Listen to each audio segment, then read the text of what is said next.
So, about the significance of essential mental factor, you can read by yourself. So we go to the next topic, the Pakinaka, particular mental factors. So we have the 7 group of the neutral mental factors. We call them particular mental factors, Pakinaka Cetasikas. There are 7 of them. So again, you should take note of this, the meaning of the 7. Vitaka is initial obligation of the mind to its sense object, and we also call it thought conception. Vichara is sustained obligation of the mind on the object by examining it again and again. And we call it discursive thinking also. Adhimokkha is decision or determination whether the sense object is good or bad. Virya is effort or energy or exertion. And piti is joy, rapture or interest. And chanda, wish, desire or will.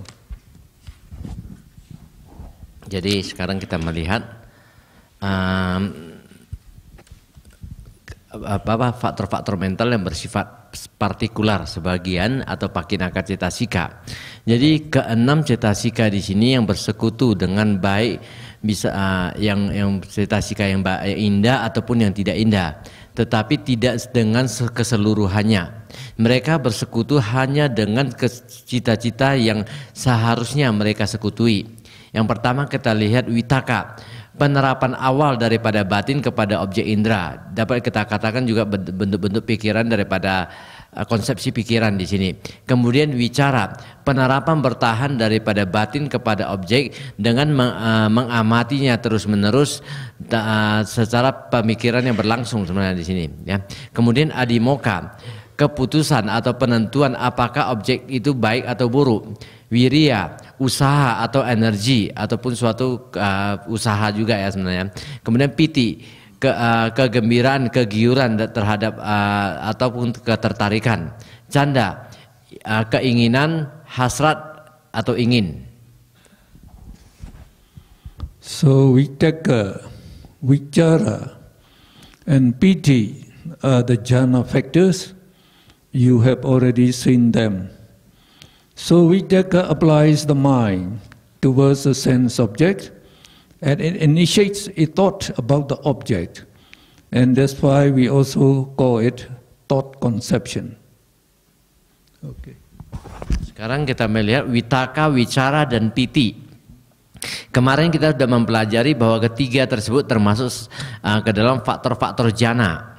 Nah, kemudian kita melihat apakah vitaka di sini. Vitaka itu dia menerapkan cita dan faktor-faktor mental yang bersekutu dengannya kepada objek indera. So the next mental factor Vichara. is the next one. Vichara, we say sustained application. So the vitaka applies the mind to the object. And then it applies the mind towards various objects. So vichara follows vitaka, and it sustains the citta and its associated mental factors on the object by letting them examine the object again and again.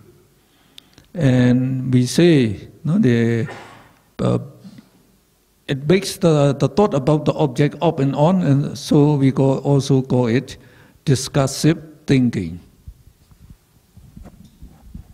Wicara ya. Jadi di sini penerapan atau pengerahan bertahan, di mana vitaka mengerahkan pertama kali kepada objek, kemudian wicara mempertahankannya. Jadi wicara ini mempertahankan cita dan faktor mental penyertanya pada objek dengan membiarkan mereka mengamati objek secara terus-menerus, atau tadi dikatakan dengan pikiran yang senantiasa dia berlanjut terus ya. Jadi dia langsung diskarsif tadi berjalan terus. Ini bagaikan vitaka juga adalah faktor jana. Adhimokkha, it makes the determination whether the sense object is good or bad. And we say it opposes vicikiccha, doubt or indecision. No? When vicikiccha has doubt about, like the Buddha, the Dhamma, the Sangha, it cannot make the decision. No? Whereas a deep mokkha can make the decision. So they oppose each other. So a deep mokkha will not associate in vicikiccha, samyutta, citta. Kemudian adimokkha, dia menentukan ataupun memutuskan. Jadi di mana di sini adimokkha, dia membuat sebuah keputusan yang berhubungan dengan objek indera. Jadi dia memberi penilaian, memutuskan apakah terhadap kasus tersebut. Dia juga membandingkan dengan sebuah tiang yang kuat, yang nopang dan tidak tergoyahkan dalam membuat sebuah keputusan. Jadi dia terbalik dengan vicikicca yang merupakan suatu keraguan-raguan dalam mengambil keputusan. Now virya is again very important in our daily life. So we say virya is effort, energy or exertion, and also we call it manliness or heroism. So, and it makes the mind energetic and courageous. It has the characteristic of supporting or upholding its associated mental factors and the consciousness.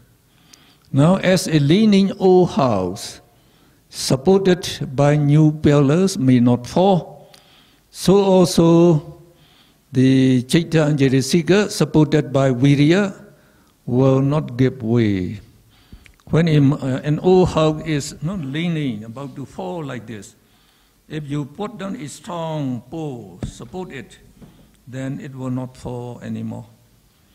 The same thing whenever you do a new job, like a new task, like studying Abhidhamma, so you always meet some difficulties. Like Abhidhamma, when they meet the Pali words, I cannot learn Abhidhamma, so they like to give up. So if your virya effort is weak, you will give up, then you will never learn Abhidhamma. But if your virya is strong, so it supports the citta, the cetasika, they like to give up, they like to retreat. When it supports them, they cannot retreat. So when they cannot retreat, you try to do it with perseverance. Persevering, do it again and again and again, and finally you win. So the Buddha said, the virya is a key to success. So the Buddha said, virya vato kain nama kamman na desati.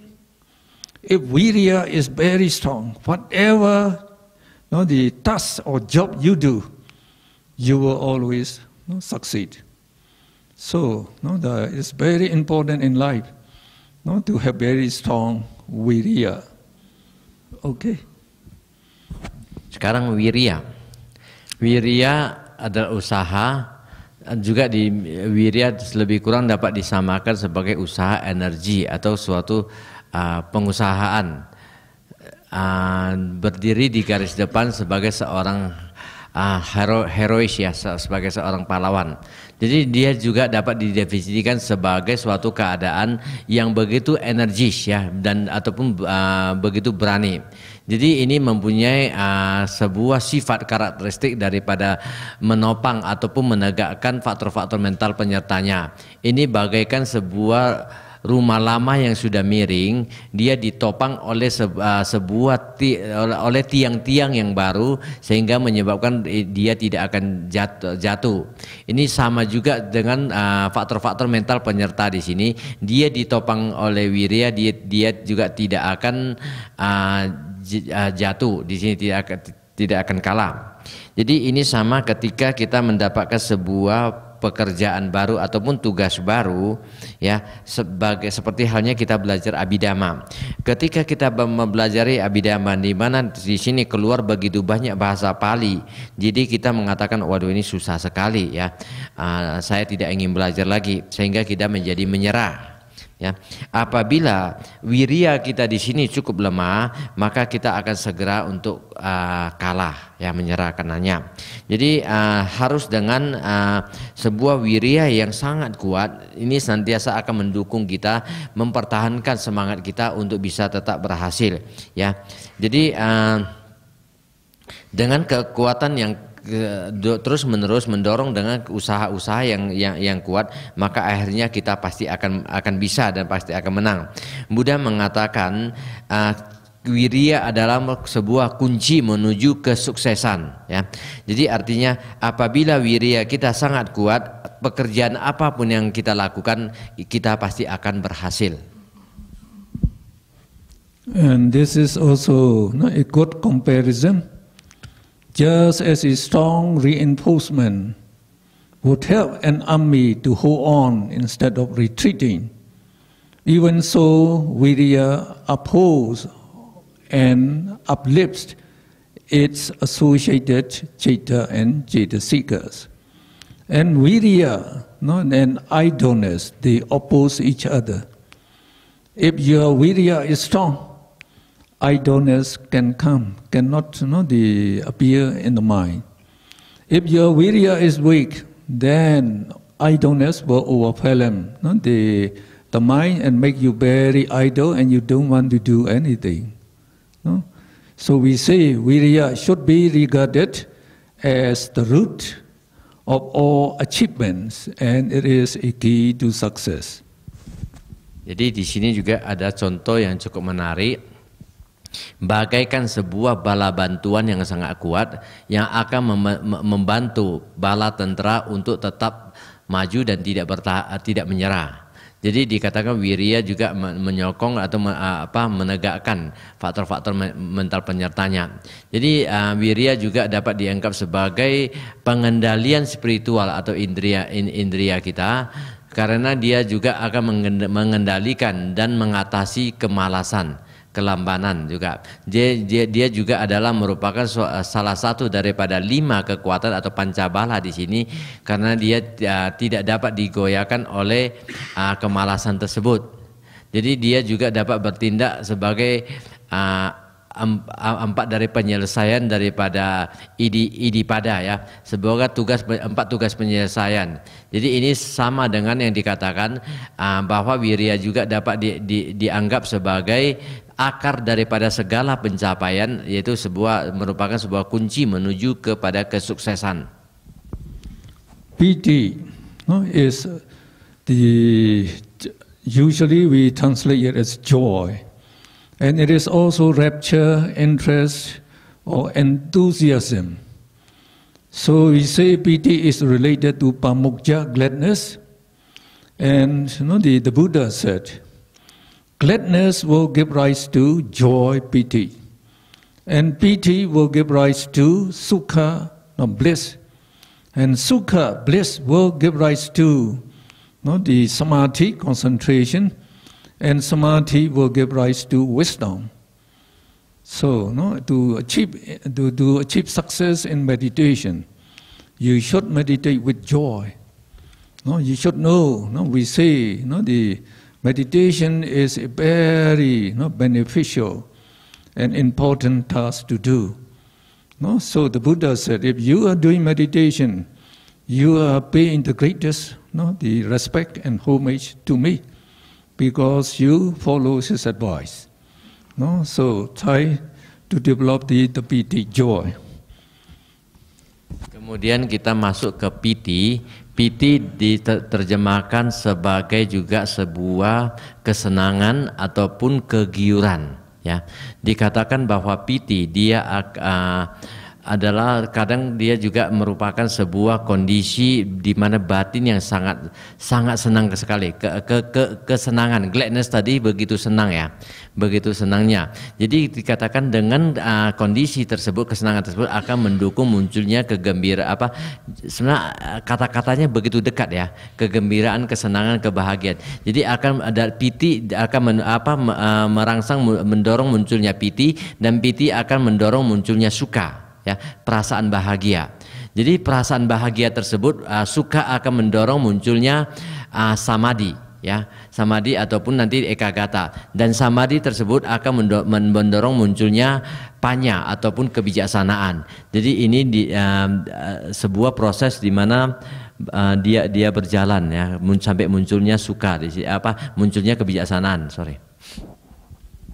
And in meditation, piti is developed in 5 stages. So after you meditate some time, so we say when you are meditating, Mahakusala Citta arises, and it is accompanied by the jhana factor. Piti Sukha is present there. So when you attain a certain concentration, so when you focus quite well on the meditation subject, then you will get the thrill of joy, that causes the flesh to creep. So we call this Kuttaka Piti. So the thrill of joy. So you even you stumble like that. So whenever you see very the person that you love him or you like him very much, so you feel the thrill of joy. Actually, it is stronger than that. And then after 2-3 days more you meditation, piti is it becomes higher, and we call it Khanika Piti, instantaneous joy like a flash of lightning. So it is like the electricity flowing from the head to the toe. You get the longer thrill. Oh, it's very, very nice actually when you get this thrill. Then again, the piti rises again, and we call it Aukantika Piti, and it is the flood of joy, like the breakers on a seashore. So, if you say swimming near the shore of a sea, so when the tide comes up, you are lifted up, and when the tide goes back, you pause back again. So, the meditators, they used to say, when they get this thrill, oh, I'm riding boats on the tides. So, the body is lifted up and falling down, lifted up, falling down. So, very nice actually. And again, after 2 or 3 days, so the piti becomes stronger again. And we say it is Ubbega Piti, uplifting joy, which may lift one to float in the air. So when you get that piti, so when I meditate also, when I got that piti, that morning I remember. So as soon as I started meditation, it seemed that the body disintegrate, the body disappear. Then I feel I was lifted up and floating in the sky. So very nice. When you get to that stage, every time you start the meditation, you get this thrill again, it goes up. Just like riding the aeroplane the first time, when it goes up, so you get a thrill, but it's better thrill here. And American University, Chamyi Siaro told me about one meditator. He is the American University student. He came to meditate, and he got to this stage. So he told the teacher, I am floating in the air, it's very, very nice. Well, so the Sayadaw said, that is just the beginning. You just keep on meditation.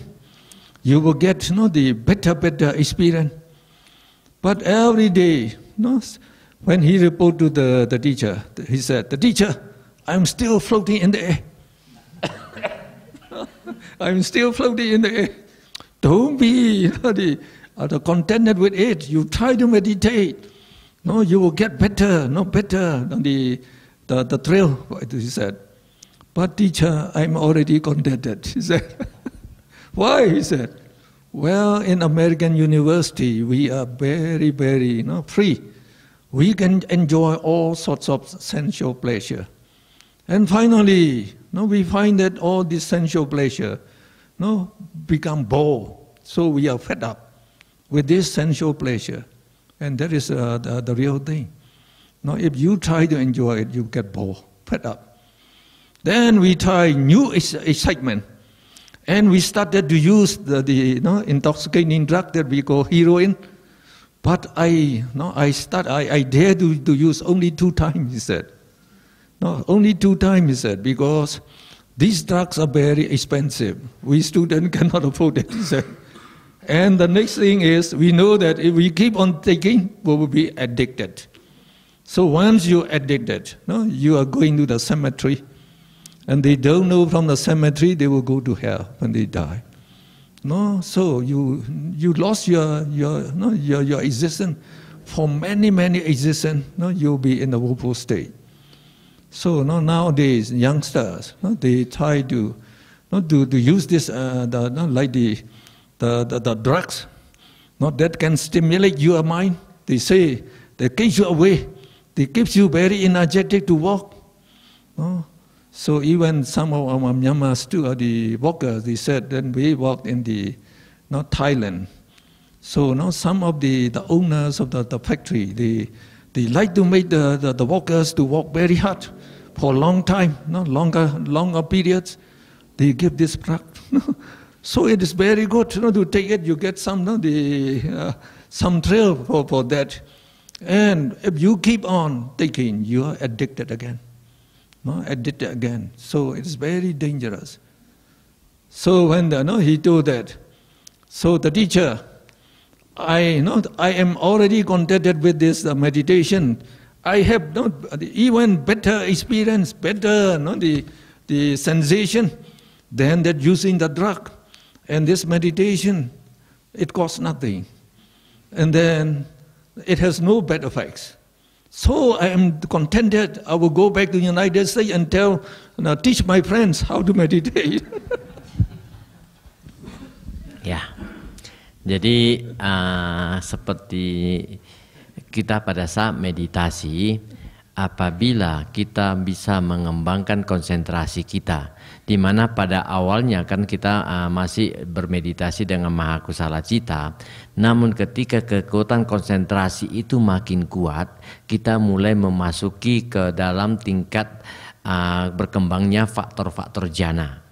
Jadi ketika faktor-faktor jana terus berkembang, di mana witaka dan wicara setelah dilalui 2 tingkatan daripada faktor jana dia lalui, kita memasuki piti. Ya, jadi piti adalah suatu kegiuran yang muncul ketika sensasi-sensasi kebahagiaan itu muncul di dalam meditasi. Jadi sensasi-sensasi kebahagiaan itu bisa muncul dalam beberapa jenis. Salah satunya yang pertama kita sebut dengan kudaka piti. Ya, suatu kebahagiaan akan getaran, ya, suatu getaran kebahagiaan yang dirasakan akibat daripada otot-otot yang menggedut, ya, otot-otot. Jadi kita mengalami otot-otot menggedut, kita merasa suatu kebahagiaan. Ini ibaratkan ketika seorang lelaki tampan, misalnya ketika dia mau berbicara dengan kekasih hatinya pertama kali, ya, dia akan mendekati dia dengan senang, dengan kesenangan dia akan mengatakan aku cinta kamu, tapi dia ngomongnya aku dia getaran nampak dari mulut, mau bilang cinta aja tuh cinta gitu kan, bergetar, rasa bergetar. Ini semua getaran-getaran dirasakan. Jadi sebelum Dr. Mon mengatakan kisah getaran-getaran pitinya, saya katakan satu getaran piti yang saya rasakan tadi pagi. Jadi tadi pagi saya bermeditasi, saya merasakan sebuah getaran di otot saya. Jadi saya berpikir, emangnya saya piti kan gitu. Rupanya kedinginan, getar. getaran kedinginan. Jadi kalau orang yang nggak tahu, itu PT katanya, saya capai jana 3 loh katanya. Rupanya kedinginan, saya tutup topi apa jaket saya tutup kepalanya, nggak dingin lagi, getarannya hilang. Ya ini sebuah getaran. Jadi cuma bukan dokter umum punya PT, saya juga punya PT tadi pagi ya. Oke, jadi ini getaran-getaran karena otot-otot yang berkedut. Kemudian kanika piti, ya, suatu rasa kegiuran yang dirasakan secara sesaat, di mana kita merasakan bagaikan adanya macam petir, ya, listrik, getaran listrik yang menyentuh dari kepala ke bawah. Jadi kita bagaikan di strum gitu, strumannya tapi dia bukan strum mematikan, ya, strum yang sedikit lumayan enak. Sekarang kan muncul ala-ala strum yang rupanya menggerakkan otot, itu kadang kan terasa enak, ya. Ini bagaikan inilah kanika piti. Kemudian okantika piti. Okantika piti ketika kita merasakan suatu kondisi kita bagaikan terangkat oleh ombak ke atas dan ke bawah. Jadi ketika kita bermeditasi, kita kadang bisa merasakan seolah-olah kita naik di atas sampan, kita diangkat naik dan turun oleh ombak-ombak tersebut. Jadi suatu sensasi yang naik turun kita merasakan.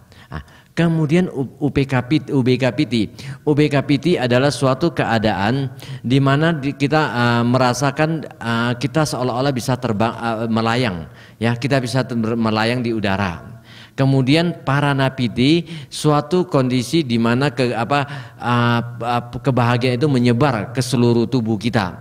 Jadi Dr. Moon tadi ada bercerita ketika beliau bermeditasi, suatu saat beliau merasakan tiba-tiba tubuhnya seolah-olah terurai, ya, hilang begitu saja. Kemudian dia merasakan dia bagaikan melayang di udara. Jadi katanya ini adalah sangat-sangat memuaskan, sebuah kondisi yang sangat-sangat menyenangkan. Jadi juga ada cerita mengenai Sonlon Sayadaw, suatu ketika mereka membawa para peserta atau murid-murid untuk pergi bermeditasi. Salah satu pesertanya adalah mahasiswa dari Amerika Serikat yang ikut kepada mereka.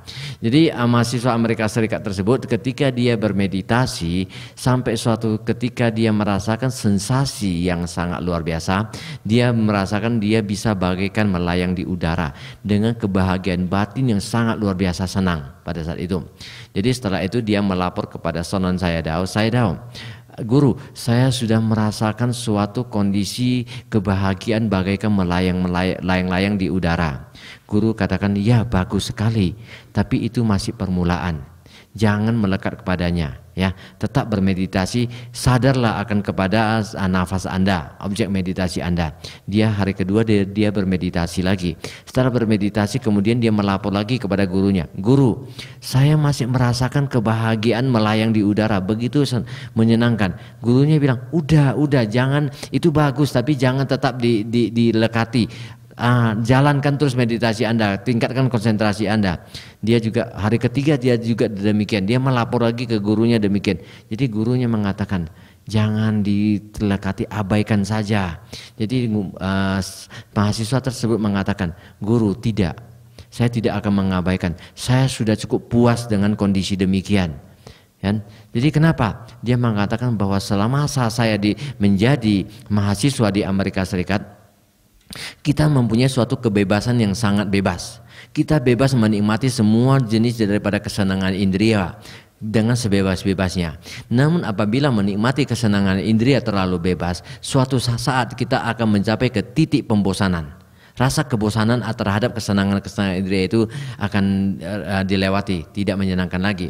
Oleh karena itu mereka sudah mulai mencari ke tingkat sensasi-sensasi yang lebih tinggi, sensasi yang lebih kuat. Otomatis mereka menuju kemana? Penggunaan daripada obat-obatan dan narkotik, ya, sampai menggunakan jenis heroin. Ketika itu dia mengatakan, saya pernah menggunakan heroin, tapi saya cuma berani menggunakan 2 kali. Kenapa? Karena pertama, jelas heroin itu sangat mahal. Saya tidak mempunyai cukup uang untuk membelinya terus, ya. Pertama, kedua, kalau saya tahu apabila menggunakan heroin dalam waktu yang banyak akan selalu menimbulkan suatu ketergantungan kepada heroin tersebut.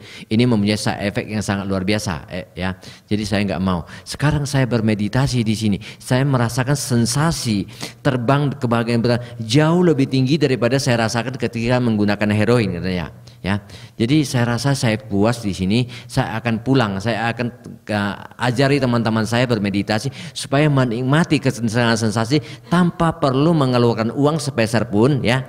Juga tanpa harus mendapatkan efek sampingnya. Suatu begitu membahagiakan, katanya. Jadi ini suatu kondisi-kondisi PT yang dapat dirasakan dengan penuh kebahagiaan.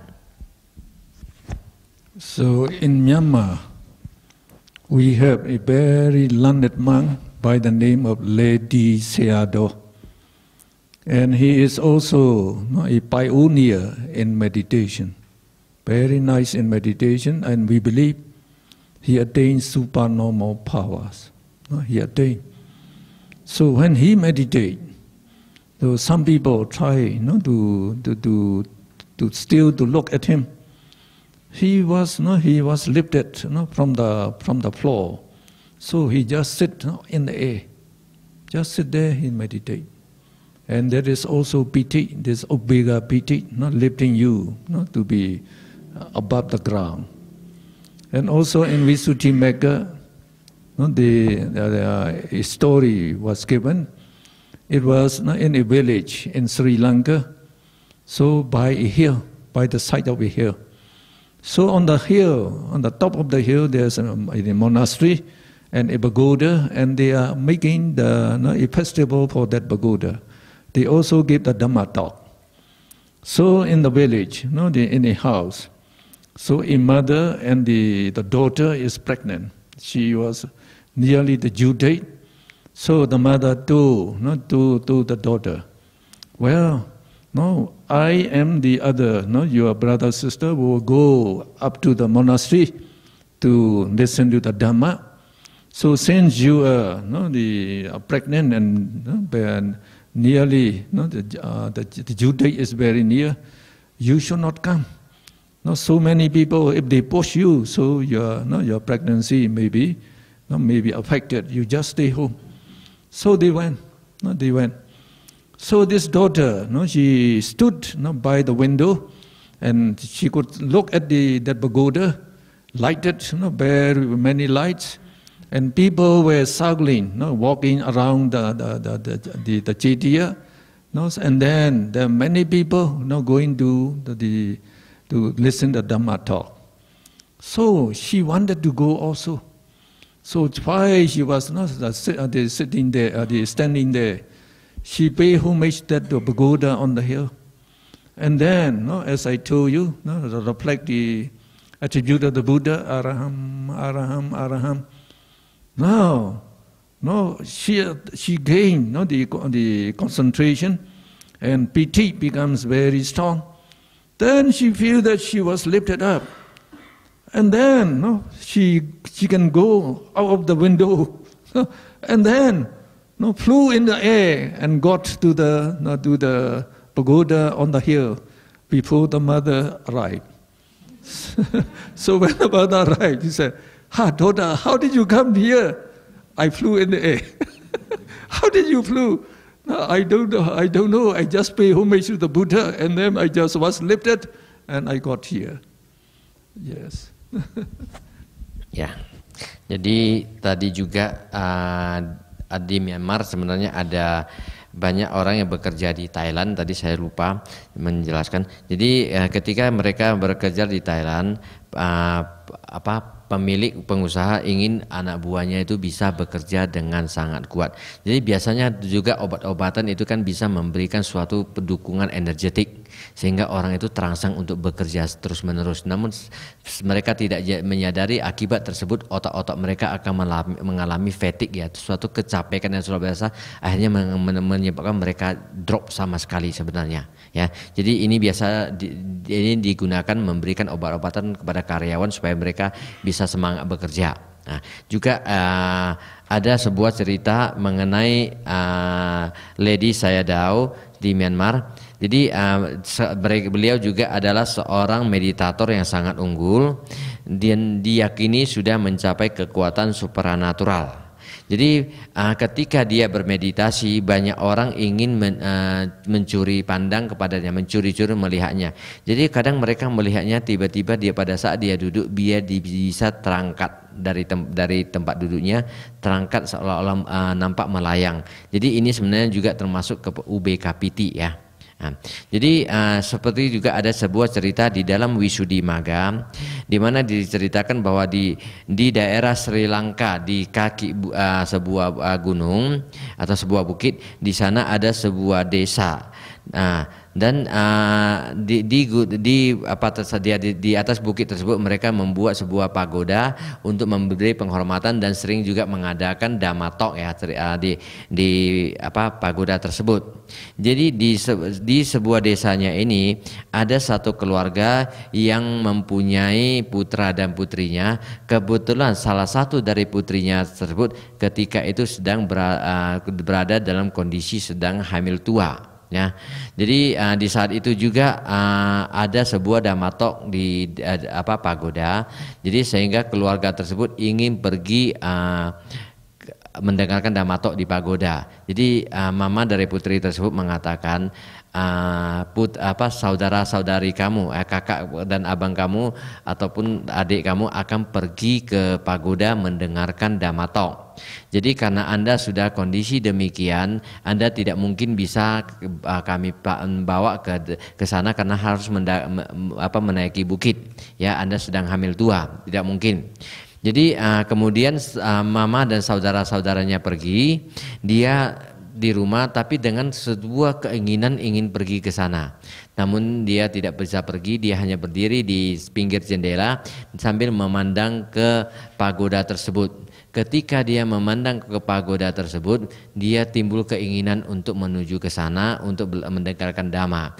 Namun karena tidak bisa, dia hanya dengan penuh ketenangan dia memberi penghormatan kepada pagoda tersebut sambil melafalkan araham araham araham. Ya, ketika dia dengan penuh konsentrasi dia melafalkan araham ya, kepada saat itu dia masuk ke dalam konsentrasi yang sangat mendalam ya, konsentrasi yang sangat terserap, dan pada saat itu muncul sensasi daripada kegiuran atau muncul piti di sini.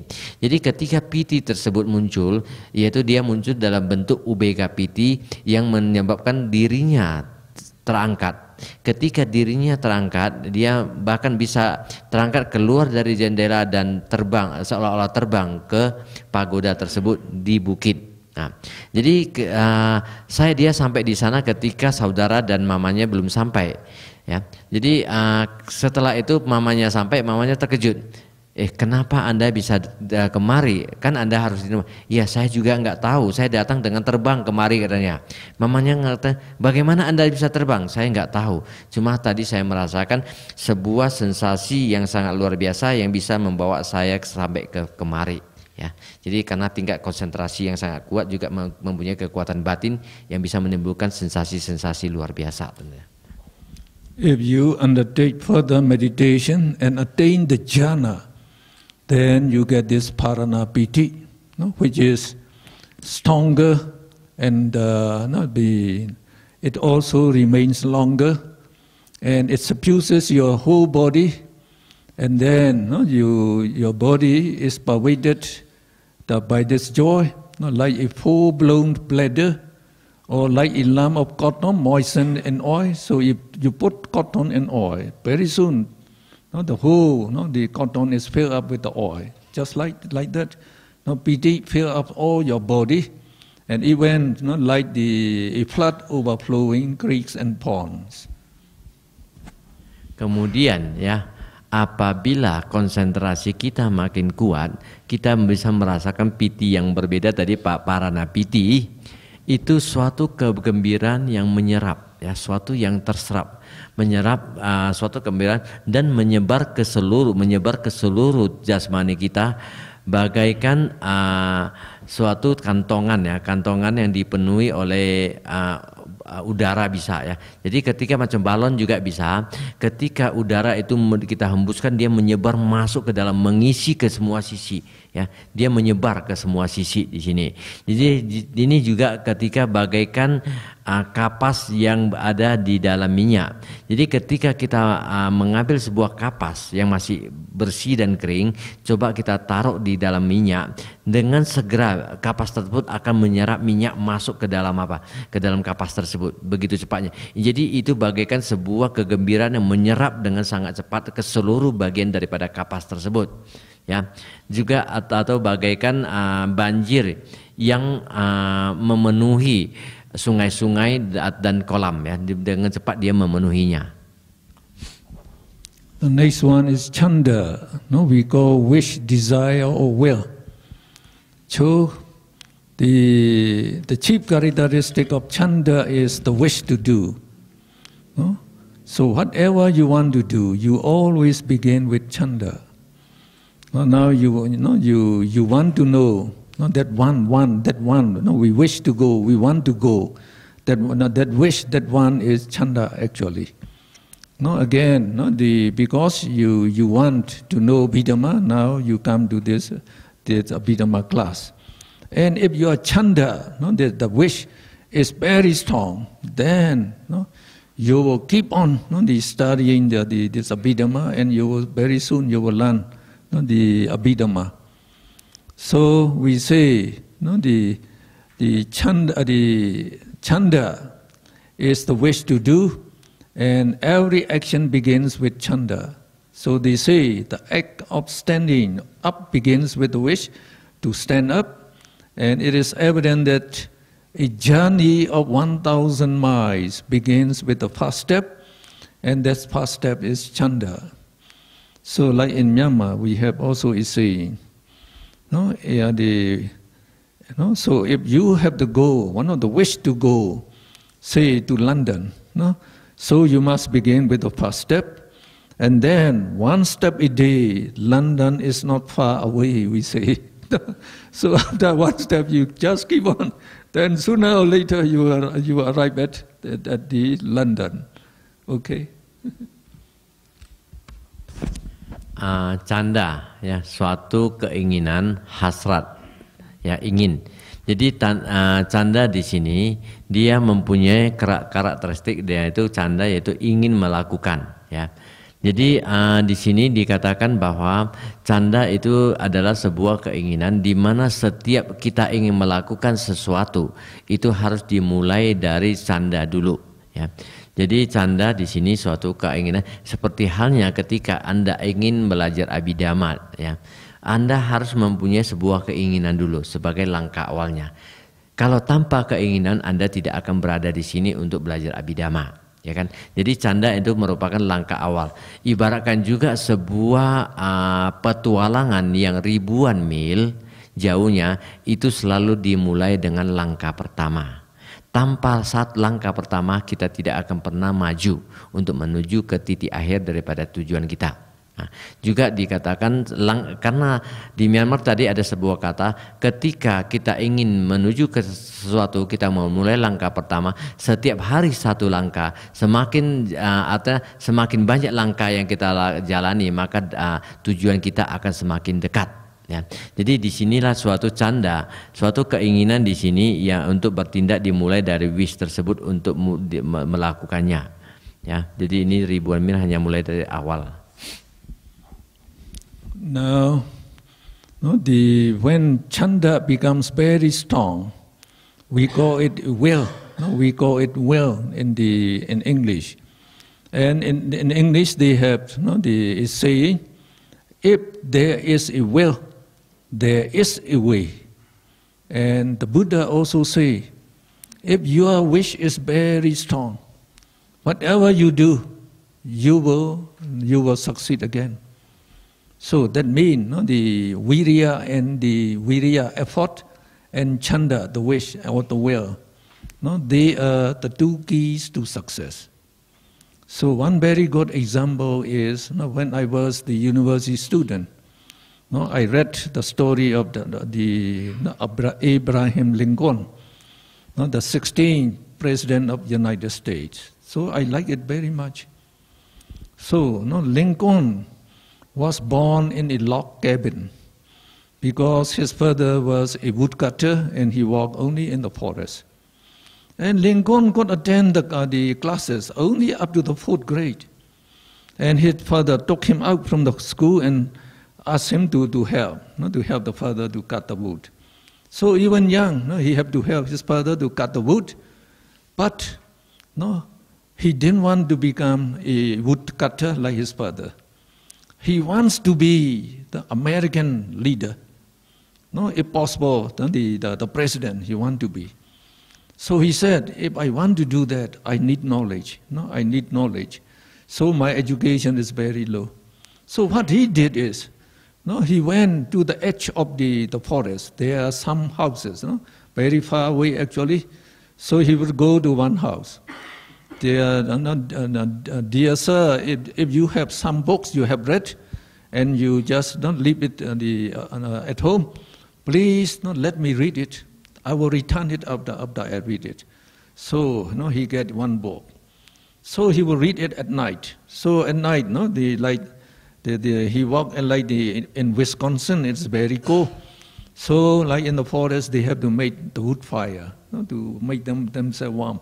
So he read with the fire, making himself warm by the side, sitting by the side of the fire, and he used to read aloud.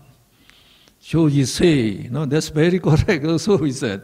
So when you read silently, you can only see. When you read aloud, you can also hear.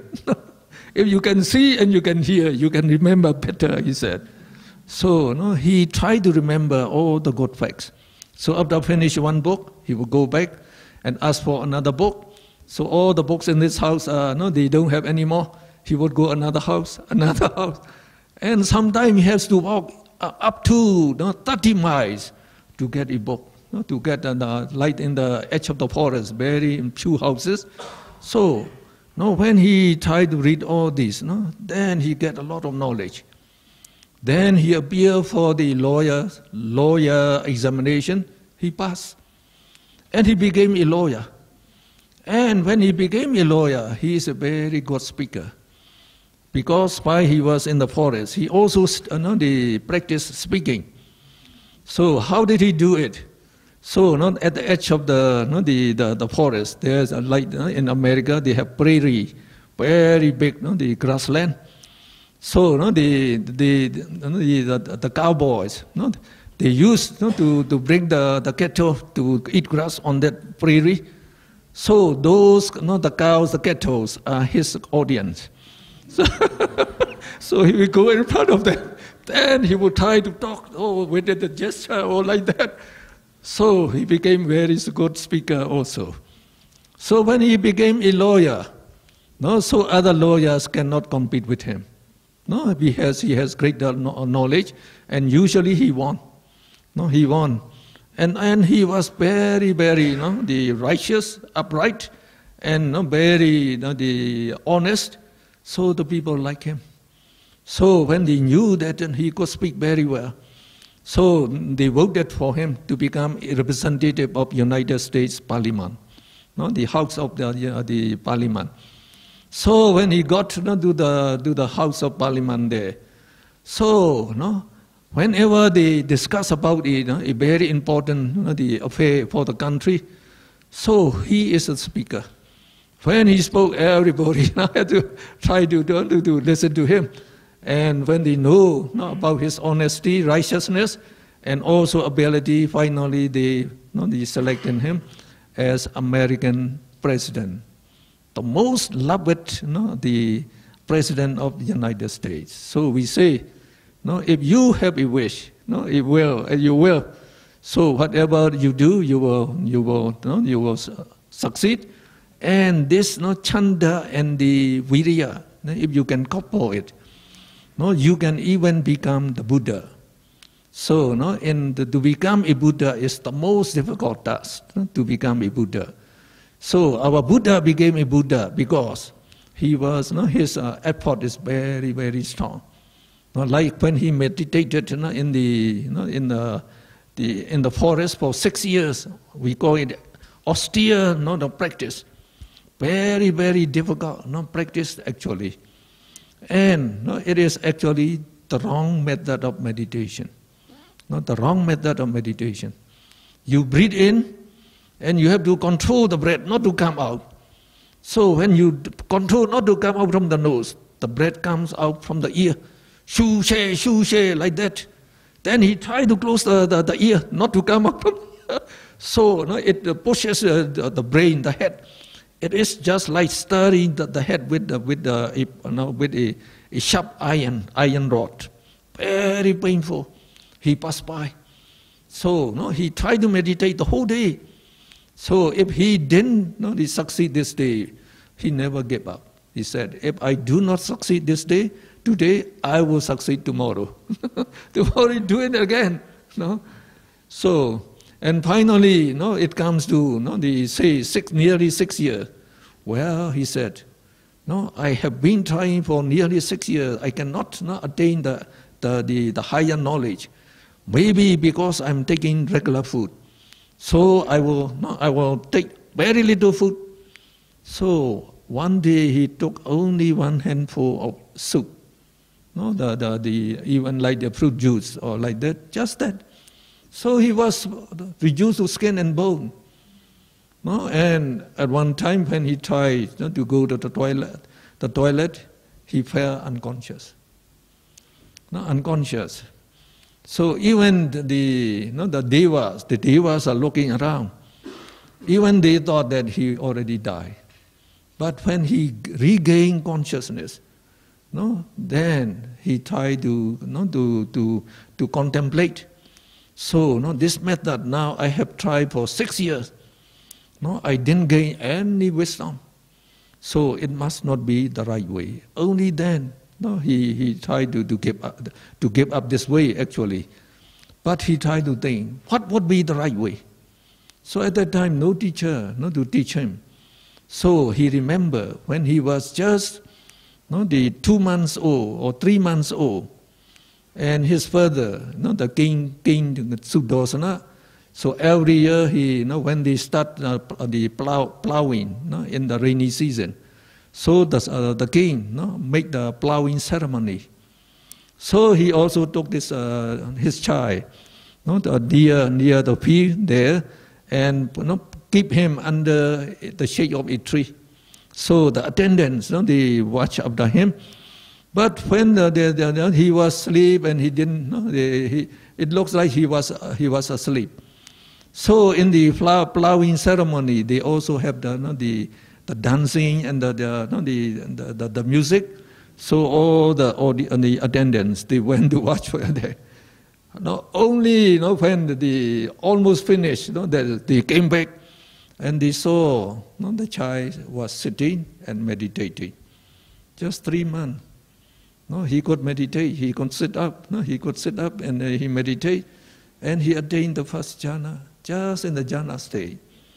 So they informed the king, and the king even came to pay the respect to his son. So he remembered that time when I was in the jhana, my mind is very calm, peaceful, and very clear. I can think very clearly. So that must be the way. So only then, he tried to take food again, develop the jhana, and only after that, he went to under the Bodhi tree and undertake meditation. Finally, but actually he have already learned to develop all the 8 jhana. So we call the 9 jhana here because we say instead of 4 rupa vajra jhana, here we taught you 9 or the 5 rupa vajra jhana. So now, based on this, as he attained this jhana very, very well, so when he meditated under the Bodhi tree, so Mara actually came with his army to fight him, but with the tolerance and with loving kindness, he conquered the Mara army. Then when he meditate, when he sit on the throne there. So there is a throne actually at that time, because when he went to meditate, in the evening, that day when he became enlightened, So the grass cutter gave him eight the bunches of the grass. So the meditator at that time, they put the grass around and then they sit on that. So that's good way. But at that, on that day when he put the grass around, because of his great merit, so a throne arises. A throne set, and he sat on the throne. He said, I will not get up until I become a Buddha. I may die, it doesn't matter. No, I will keep on meditating till I become a Buddha. So the Mara came, there is my throne, you go away from that throne. So the Mara, he demanded. Well, the Buddha said, what is the evidence? It is your throne. Well, all my so the soldiers, the celestial being, they are my witness. So all of them shout that, yes, this is the Mara's throne. So the Buddha said, I got this throne not because of my the donation, parami, perfection. No, so I will show you my witness. So whenever the Buddha he made like a great donation, so they pour alms, we call alms water to the ground. So now to make the ground, the earth to be the witness of his the meritorious state. So he pointed to the earth. Now, you be the witness of my great the meritorious deeds. So at that time, the earth, the circle very, very first and very making very loud sound. So all the Mara army ran away. So now when he meditated, he developed the fourth jhana, the Anapanasati, Rupa Vajra fourth jhana, and then he inclined his mind. Let me know my past existences. As soon as he inclined his mind, he got that supernormal power to see all his past existences. And he can see not only real, like the bodies and mind. He could also see up to ultimate realities, mentality, materiality. So they link up with each other. So you can see that this mentality and material stream, from this existence to the past existence, he could even see up to that. When he came to in the middle of the night, again he wanted to see 31 planes of existence and all the living beings in the 31 planes of existence. Divine eye arises, and he could see all these things. And then he inclined his mind. Now these woeful ghosts, the woeful beings, they are so the miserable. What is the reason? So when he tried to incline his mind, so he developed again. We say a supernormal power. Yatha Kambupaga Abhinyana, we call it, that knows the karma, the bad karmas they do, what they did, so they have to suffer. And when he looked at the celestial beings, the Brahma, they are enjoying such great, the luxury. What is the reason? He can also see their good karma. So that means he also knows karma is the result. So only, when we say the third watch of the night, he tried to reason, why these living beings are born again and again. Then he discovered, we say dependent origination, paticcasamuppada. So he could understand why we are reborn again and again. Only after that he undertook vipassana. When he undertook vipassana, he could see all 31 planes of all the living beings in 31 planes of existence. He can see their mentality, material arising and perishing. So we call it the greatest vipassana meditation. So when he meditated very quickly, so when you divide one night into 3 watches, one night, one watch like the first watch, the second watch, the third watch of the night, only 4 hours. So during that time, he reasoned the paticcasamuppada. Only after that he undertook vipassana meditation. So it would be only about 3 hours. He have to meditate. Then, he attained all the 4, the mega Chaita, that is Arhatha Mega, after Arhatha Mega. Arhatha Mega, these 4 mega Chaita, they eliminated all defilement in the mind. So in the case of the Buddha, this, the path wisdom is so strong that they can eliminate all these defilements, together with our temperament. Like the temperament is very difficult to eliminate. Like other arahats, they cannot eliminate the temperament. Like the temperament. Like in the case of the Buddha, when we say the temperament, so if you put some we say the fish paste. we use in Myanmar the fish paste. That is rotten fish actually. That is fish paste. So if you wrap it with any leaf, then you try to wash this leaf with soap. How many times you like, if you smell, still you get the smell, the bad smell. So the same thing, not just the other arahats. Even though the mind is free, pure from this defilement, they have temperament, still left. Now in the case of the Buddha, he is totally pure. And that's why we say he is the noblest person, the noblest person. So, when he became an arahat, because that's the 4 mega, they clarify his mind. So when he got the Arhatha Phala Chaita, soon after Arhatha Mega perishes, Arhatha Phala Chaita arises, fruition, so you become Arahat. At the same time, he also attained omniscient wisdom. Omniscient wisdom we call Sabbayutta Jnana, that knows everything that should be known. So only if a person attains this wisdom, omniscient wisdom, he can be called a Buddha. So when the mind is pure, all his perfection that he fulfilled for 4 incalculable aeons and the 100,000 world cycles ago, the bear result to give that omniscient wisdom.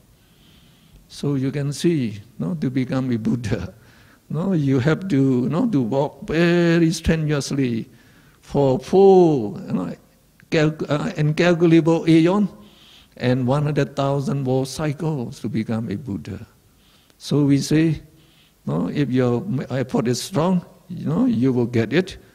So if you say, how long should I meditate? To attain the jhana, to attain the path wisdom. So it depends on your effort and the chanda. If the Buddha already said there is only one way to nibbana. That is the Eightfold Noble Path. No other way, the Buddha said. So that means no short path. You have to ride only this path. And he also laid down 7 landmarks. You should not deviate. You cannot deviate from that, he said. You cannot jump it. You have to go along this path, along this landmarks. Don't deviate. Only then you will get nibbana. Okay. Ya, Dr. Mun So it will be a ya. great task for the translator. Ya. Terlalu sur ya, begitu panjang. Oke, saya coba ya menerjemahkan lagi. Jadi tadi wish tadi karena keinginan juga ya, karena adanya keinginan maka kita muncul suatu keinginan yang kuat. Jadi dikatakan di sini beliau sangat kagum dengan cerita daripada Abraham Lincoln ya, di mana Abraham Lincoln ketika berusia pada saat itu dia adalah merupakan presiden ke-16 daripada Amerika Serikat. Jadi beliau dilahirkan di sebuah desa kecil di tepi hutan, di mana orang tuanya adalah tukang kayu ya, memotong kayu. Jadi pada saat itu masih pada usia di kelas keempat, ya. Setiap hari dia hanya mendapatkan pelajaran kelas 4. Jadi setiap hari dia setelah pulang dari sekolah, dia selalu membantu orang tuanya itu memotong kayu. Namun dia berpikir, saya tidak akan menjadi seorang pemotong kayu terus-menerus seperti ayah saya. Saya harus menjadi seorang pemimpin. Bahkan kalau bisa saya bisa menjadi seorang presiden Amerika Serikat. Jadi karena itu dia berpikir, saya harus mempunyai pemahaman, saya harus mempunyai pengetahuan, baru saya bisa menjadi pemimpin. Namun dia juga tidak mempunyai kesempatan untuk sekolah tentunya. Oleh karena itu dia senantiasa selalu menuju ke rumah-rumah di desanya, menuju ke satu rumah menanyakan apakah Anda mempunyai buku untuk dibaca. Jadi dia mendapatkan satu buku, pulang dia membacanya di dekat perapian ya. Mereka selalu mempunyai perapian untuk menghangatkan badan. Di dekat perapian tersebut beliau membaca dengan suara yang sangat keras. Kenapa? Karena dia berpikir, kalau saya belajar dengan bersuara yang sangat keras, di samping saya membaca dengan melihat, saya juga belajar dengan mendengarkan. Jadi beliau mendengarkan suaranya sendiri juga, ya. Jadi setelah satu buku beliau baca habis, dia mencoba mencari ke buku lain dengan mendatangi rumah yang lain. Padahal saat itu di desa tersebut rumah sangat jauh, antara satu rumah dengan rumah sangat jauh. Dia senantiasa berjalan dari satu rumah ke rumah yang lain. Bahkan ada ketika suatu saat beliau juga harus menuju ke rumah yang sangat jauh, sampai yang jaraknya sampai 30 mil, ya. Di mana beliau untuk hanya mendapatkan salah satu buku untuk dibaca. Jadi karena beliau sangat suka membaca dan membaca terus, suatu hari ada sebuah ujian dalam hal menjadi ujian daripada seorang lawyer, itu pembela penasihat hukum ya. Pada saat itu dia mengikuti ujian tersebut, ternyata dia berhasil lulus ya. Ketika dia berhasil lulus, karena beliau saat itu adalah juga seorang pembicara yang baik. Kenapa dia bisa menjadi seorang pembicara yang baik?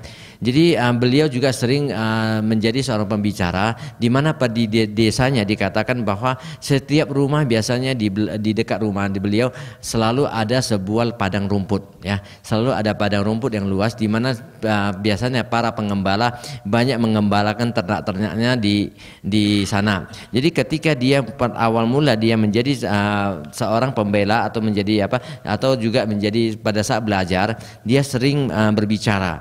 Jadi dia juga seorang pembicara yang baik. Pada saat itu dia sering berlatih berbicara itu di padang rumput tersebut. Jadi yang menjadi pendengar daripada pembicaraan itu adalah para ternak yang ada di sana. Ya, jadi dia kalau dia damatok kepada para ternak. Jadi kalau Anda ingin menjadi seorang pembicara yang baik, damatok juga kepada ayam, anjing yang ada di dekat rumah juga nggak salah. Mencerahkan mereka tentunya ya. Oke, silakan lakukan aja. Jadi karena Abraham Lincoln pada saat itu sering berbicara, akhirnya dia menjadi seorang pembicara yang baik. Jadi pada saat berdebat, para lawyer yang lain tidak mampu menyaingi dia ya, dan dia selalu muncul sebagai pemenang juga karena kelurusannya ya, ketegakannya dalam menegakkan aturan, dan juga ketulusannya, sehingga para masyarakat ya rakyat sangat menyukai beliau. Dan suatu hari para rakyat mengajukan mereka untuk masuk ke dalam mengikuti menjadi seorang wakil di dalam sebuah parlemen. Ketika di dalam parlemen, beliau juga banyak membahas hal-hal penting untuk kepentingan negara. Jadi banyak orang yang mendengarkan kepada beliau karena beliau mempunyai pengetahuan yang sangat luar biasa. Setelah itu, karena kemampuannya, terakhir beliau dipilih menjadi seorang presiden Amerika Serikat. Sebenarnya pada saat itu beliau menjadi seorang presiden yang mempunyai pengetahuan sangat luar biasa, yang sangat terpelajar. Jadi katanya apabila kita mempunyai keinginan, maka kita akan berhasil ya. Keinginan tersebut juga adalah kunci menuju kesuksesan.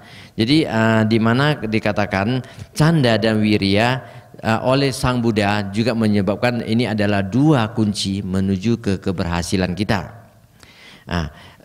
Juga seperti beliau, ketika beliau dengan usaha yang sangat kuat ya, dengan keinginan dan keusahaan sangat kuat, beliau mengadakan meditasi yang sangat luar biasa keras di hutan Uruvela pada saat itu selama 6 tahun berturut-turut, di mana beliau menjalani suatu metode yang dinamakan cara dengan meditasi dengan penderitaan. Jadi di dalam 6 tahun penderitaannya tersebut, dia mencoba bermeditasi dengan mengendalikan nafasnya. Kadang dia bermeditasi dengan melihat nafas masuk dan nafas keluar melalui hidungnya.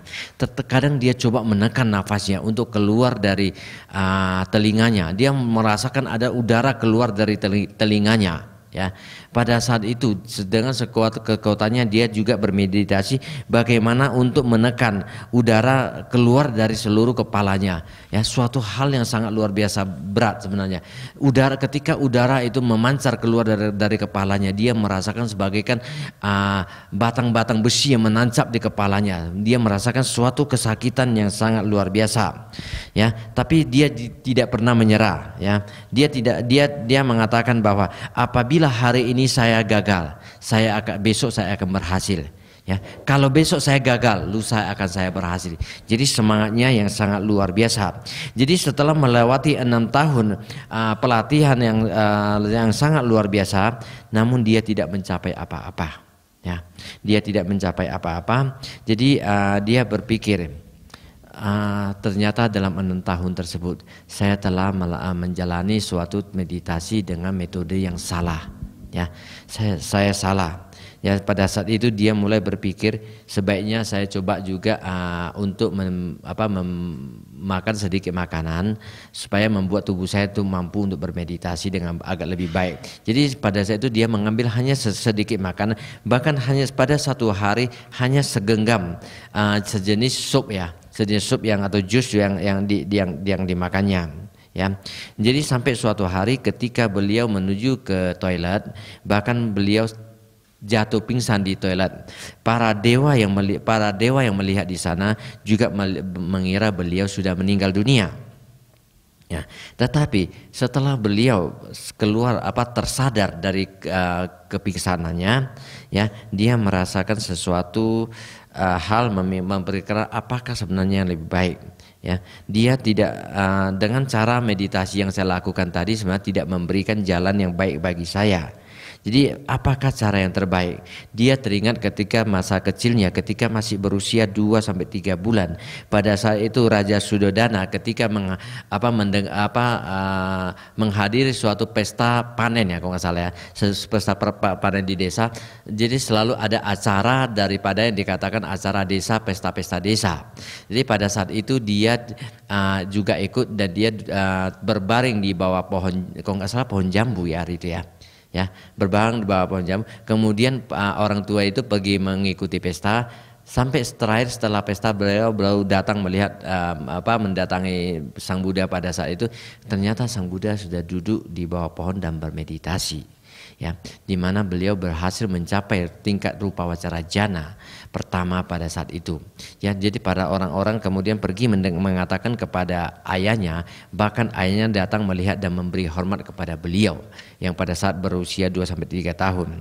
Jadi dia berpikir akan hal tersebut. Dia mengatakan pada saat itu di kondisi jana tersebut saya merasakan suatu kedamaian yang sangat luar biasa. Ya, batin yang begitu murni saya rasakan pada saat itu. Ya, jadi kemudian setelah itu dia pergi ke bawah pohon bodhi. Beliau duduk.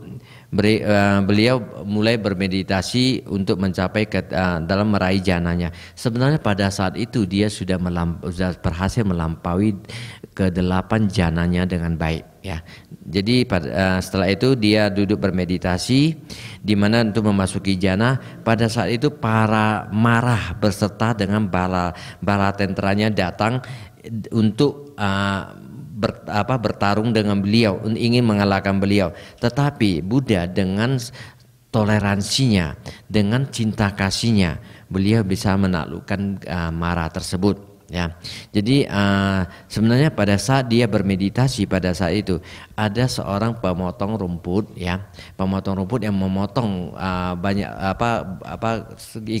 ikatan rumput yang ditaruh di bawah tempat duduk beliau, ya, berduduk di bawah beliau. Jadi mereka bermeditasi, dia bermeditasi di atas, duduk di atas rumput yang melingkar tersebut, ya. Jadi pada saat itu dia mengatakan, sebenarnya di bawah tempat duduk rumput semut adalah sebuah singgasana. ya, adalah sebuah singgasana. Jadi beliau mengatakan, saya tidak akan pernah menyerah sebelum saya berhasil menjadi Buddha. Ya, jadi pada saat itu Mara datang mengatakan itu adalah singgasananya saya. Anda pergi, Anda tidak boleh menempati itu. Di sini ada para dewa dan para makhluk semua yang mengetahui bahwa itu adalah singgasana saya. Namun Buddha mengatakan ini singgasana yang didanakan oleh pemotong rumput itu kepada saya, ya, maka saya menempati. Jadi pada saat itu Buddha dengan paraminya, ya, dia dapat mengatakan dengan kekuatan parami dia dapat mengatakan menunjuk kepada tanah pun, kepada bumi pun, sebenarnya bumi juga dapat bersaksi, ya. Jadi pada saat itu beliau menunjukkan kepada jarinya ke tanah. Pada saat itu dari tanah yang muncul suara yang sangat kuat, ya, bahkan pada saat itu Mara menjadi takut dan lari karenanya, ya. Jadi setelah itu beliau dalam meditasinya beliau mengembangkan rupa jana keempat, ya. Beliau bisa di rupa jana keempat atau jana kelima, berdasarkan 5 jana, beliau dalam konsentrasinya beliau mengatakan di dalam batinnya, saya akan mencoba melihat ke masa lampau. Jadi begitu saat itu dia bisa melihat masa lampaunya, mencoba melihat ke masa lampau. Jadi dia melihat masa lampau itu dengan meneliti rangkaian kesadaran kehidupannya. Jadi di dalam bawangga cita atau kesadaran kelangsungan hidup di dalam arus batin ini, dia menapak ulang, dia dari satu kesadaran lain dia pulang, akhirnya dia meneliti dari kehidupannya sampai pada dia berasal pada saat kelahiran dia, dan juga menapak ke kehidupan yang lampau. Jadi demikian pada saat itu dia mampu melihat ke kehidupan lampaunya, dan juga demikian dia mencoba untuk melihat ke kehidupan akan datangnya. Nah, kemudian pada saat menjelang tengah malam, beliau coba untuk melihat ke-31 alam kehidupan dengan mata kewaskitaan matanya, mata dewanya, ya. Beliau bisa dengan batinnya beliau bisa melihat ke dalam 31 ke alam kehidupan. Beliau melihat kenapa di alam penderitaan itu begitu banyak penderitaan. Apa sebenarnya sebab yang menyebabkan karma apa yang menyebabkan mereka terlahir begitu menderita. Beliau berhasil melihat sampai ke bawah bagaimana mereka yang terlahir di alam penderitaan menyebabkan karma apa yang menyebabkan mereka terlahir di sana. Juga beliau juga melihat ke alam dewa, ke alam surga, melihat mereka juga melihat bagaimana alam-alam dewa tersebut, makhluk-makhluk di alam dewa tersebut hidup dengan penuh kebahagiaan. Kira-kira karma apa yang telah melahirkan mereka di sana. Jadi ini semua yang dilihat. Jadi kemudian beliau juga berhasil mengembangkan kekuatan daripada kekuatan mata dewa tersebut, apa Divan Ai tadi, ya. Dibacaku di sini. Ya. Jadi setelah itu, karena alasan tersebut dia terakhir mengetahui tentang karma dan akibatnya. Di sini dia sudah melihat tentang karma dan akibatnya. Jadi dia bisa mengetahui kenapa makhluk hidup itu bisa lahir dan mati secara terus-menerus di dalam lingkaran samsara tersebut. Ya. Jadi dengan kemampuan tersebut, ya, kemudian dia setelah itu dia mengambil meditasi vipassana, masuk ke dalam vipassana, dia melihat ke dalam semua makhluk hidup yang ada di 31 alam, bagaimana mentalitas dan materialitas daripada makhluk di 31 alam itu muncul dan dengan kecepatan yang sangat luar biasa. Beliau berhasil melakukan dengan meditasi dengan luar biasa cepatnya, ya. Jadi dengan hal tersebut, ya, beliau bisa melihat dalam satu malam beliau melakukan 3 pengamatan. Ya, sering kita mendengarkan di dalam sebuah cerita di malam pengamatan pertama, malam pengamatan kedua. Kadang kita tidak sadar apa sebenarnya itu. Kita banyak orang salah persepsi di malam pengamatan pertama. Apa yang terjadi? Apa sebenarnya malam pengamatan pertama? Banyak orang tidak. Sebenarnya pada malam tersebut dia ada melihat ketiga tingkat daripada pengamatan. Pada pengamatan pertamanya tersebut, ya, dia berhasil melihat bagaimana tentang bekerjanya Paticcasamuppada, ya, dan juga beliau bisa mencapai ke 4 jenis maga cita yang selanjutnya, sampai ke terakhir dia mencapai ke tingkat arahat, dan dia berhasil ketika dia mencapai ke tingkat arahat, ya, maga, beliau berhasil menghancurkan semua kekotoran batinnya.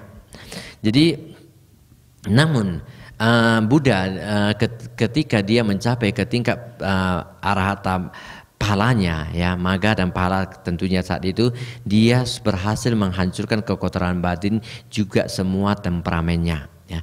Biasanya bahkan ketika orang mencapai seorang arahat pun semua kekotoran batin berhasil dihancurkan, namun temperamen itu sangat susah untuk dihancurkan, ya. Tetapi Buddha di sini bisa melihat hal tersebut dan bisa